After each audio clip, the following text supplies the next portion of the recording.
They said the emperor no longer saw the difference between man and God. By the time the senators arrived in the marble hall, the executions had already begun. Prisoners were dragged forward in chains, begging for mercy.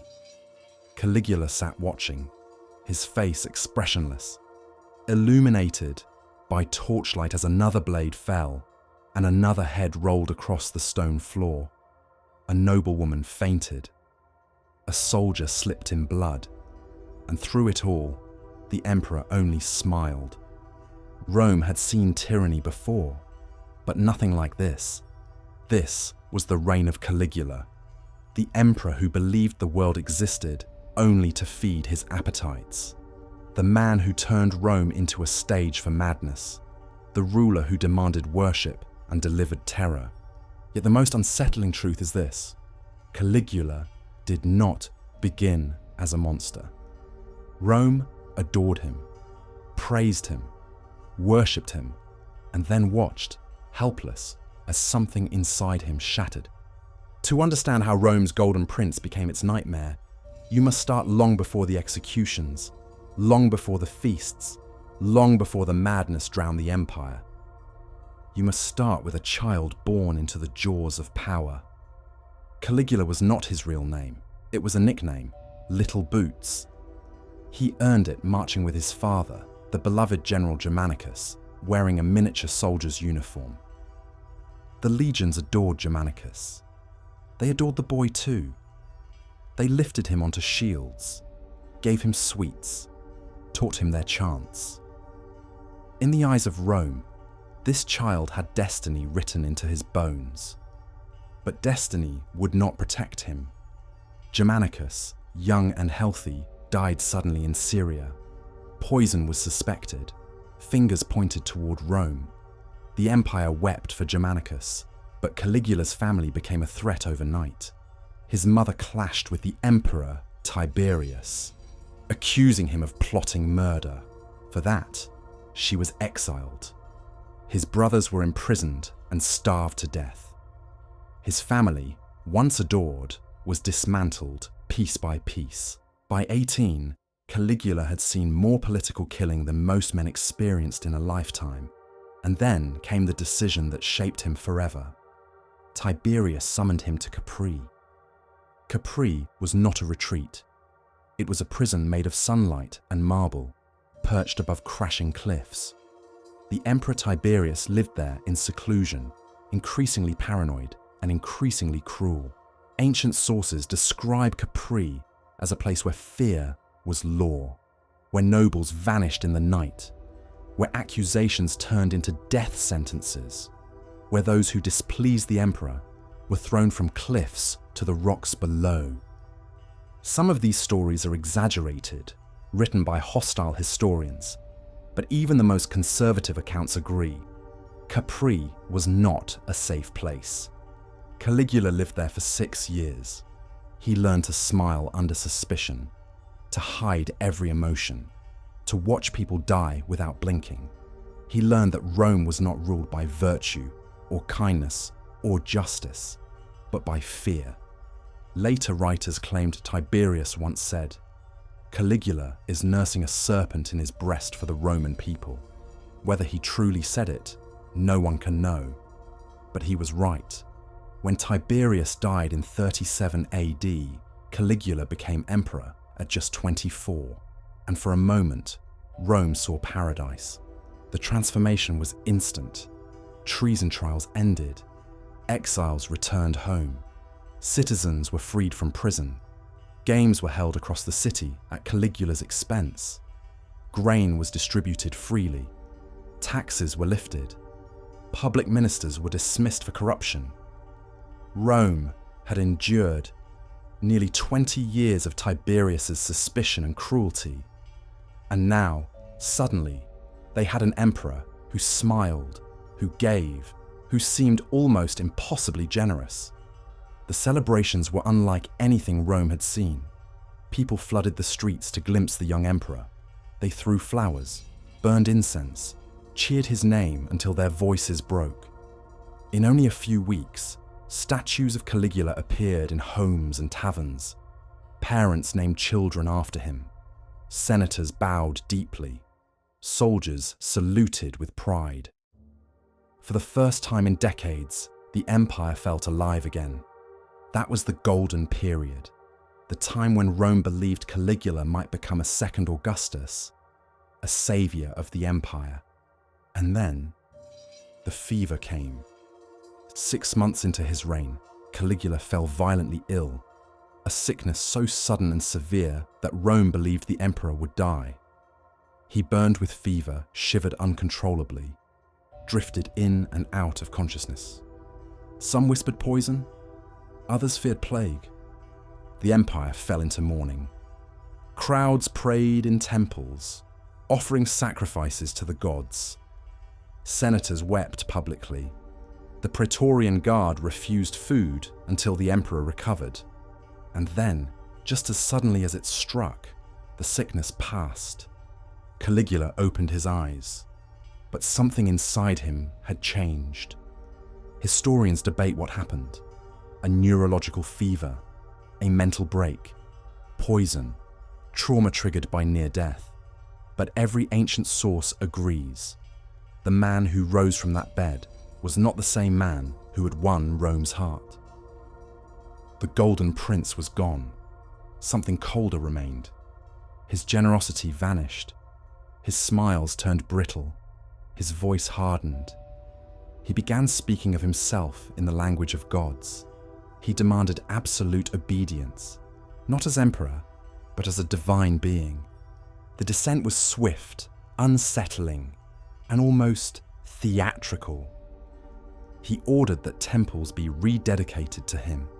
Priests recited prayers in his name. Sacred statues had their heads removed and replaced with his own likeness. He walked the palace dressed as Jupiter, Hercules, Grapple. At public banquets, he stood above the guests and asked if they believed he was a god. If anyone hesitated, even for a heartbeat, their family disappeared. Rome's fear grew with each decree, yet the worst was not his demands for worship. It was his new obsession with control and punishment. The executions increased, not quiet executions, but theatrical ones, held during imperial dinners, staged for effect. He enjoyed watching reactions. He enjoyed the silence after the screams. He enjoyed the power of ending a life with a gesture. One senator was executed because he wore a richer purple cloak than Caligula preferred. Another for refusing to swear an oath that Caligula was immortal.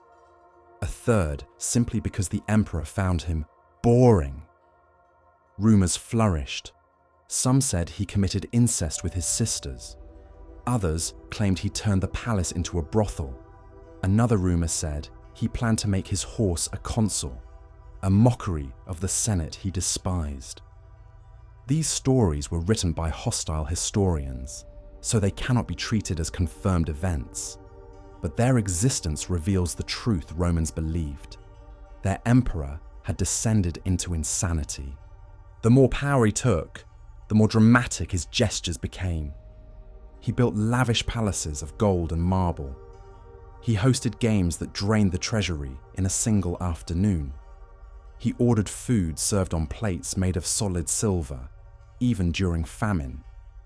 He sailed on a floating pleasure barge across Lake Nemi, decorated with gardens, baths, and mosaics. The more Rome bled, the more he celebrated, and then came the Seashell War. Caligula announced he would conquer Britain, a grand campaign to expand the empire. The army prepared for a historic invasion. They marched to the coast. They stood ready for battle. And then, Caligula ordered them to collect seashells. He declared victory. The shells, he said, were spoils of the sea. He sent word to Rome of his triumph, as if he had captured kingdoms rather than souvenirs. It was a humiliation for the legions. Seasoned soldiers reduced to harvesting shells under the command of a man who believed he could conquer Neptune himself. His paranoia deepened. He accused senators of plotting against him. He mocked generals publicly. He executed nobles for imagined insults. He confiscated fortunes, leaving wealthy families destitute overnight. Rome had entered a state of quiet terror. People lowered their voices in public. Families whispered behind locked doors. Senators begged to be ignored. Citizens made offerings to the gods in the hope that Caligula would forget they existed. Meanwhile, Caligula grew bolder. He began killing without cause, laughing at funerals, turning trials into performances. He once said he wished the Roman people had a single neck, so he could sever it with one blow. The empire could not continue like this. Even the Praetorian Guard, elite protectors known for loyalty, began to whisper. In their barracks, in the palace corridors, in shadows where no statue of the emperor watched. One name repeated among them, Cassius Chaerea. Chaerea had a reputation for discipline and honor. Caligula humiliated him publicly, mocking his voice, questioning his bravery, even imitating his mannerisms to entertain courtiers. The officer endured it in silence, but he did not forget. The plot was simple. Caligula traveled daily through a narrow corridor in the palace's underground passage. Guards could corner him. The emperor, distracted, accustomed to obedience, would be vulnerable. On January 24th, 41 AD, Caligula left a morning performance and moved through the passage. His escort was smaller than usual. The conspirators waited. Chaerea stepped forward. A moment of hesitation. A flash of steel. The blade struck first into the emperor's neck, then into his chest, then again, and again, and again. Ancient sources claim he was stabbed 30 times. Others say fewer, but the frenzy was unmistakable. Caligula collapsed onto the stone floor in a growing pool of his own blood. The emperor, who believed himself a god, died gasping for air, surrounded not by worshippers, but by soldiers who had come to fear him more than any enemy Rome had ever faced. His wife and young daughter were murdered moments later. The conspirators wanted no heirs, no remnants of his divinity to threaten them. The palace erupted into chaos. Some cheered, some hid, some looted. For the first time in years, Rome breathed freely, but the air was thick with dread. What comes after a god dies? In the days that followed, the Senate attempted to erase him completely. Statues destroyed, inscriptions removed, laws invalidated. His name struck from public record. Damnatio memoriae, the condemnation of memory, Rome's ultimate punishment. The empire tried to forget Caligula, but forgetting a man like him is impossible, because his story contains a truth Rome learned too late. A man raised in fear learns only to rule through fear. A child taught to hide learns to hate. A mind shaped by trauma can become a weapon powerful enough to break an empire. Caligula was not a god. He was not a demon. He was the product of Rome's own violence, a reflection of its cruelty made flesh. His rise was glory. His reign was terror. His death was justice. And his legacy was a warning that echoed long after the blood dried. This was hidden by time.